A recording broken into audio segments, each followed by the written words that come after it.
Imbis na gagamitin po namin ito sa paggawa po ng arnilyo o yung tinatawag na stirrup, ay hindi po kami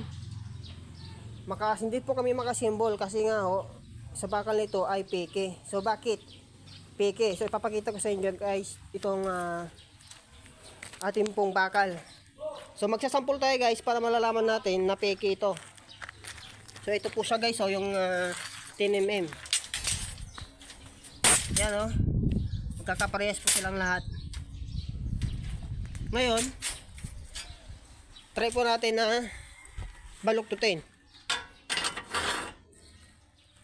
Ito. Babaluktutin natin siya guys. So, napigi kami. Sayang po, ang dami pong madami pa po naming na-order. Kikita po natin yan. Ngayon,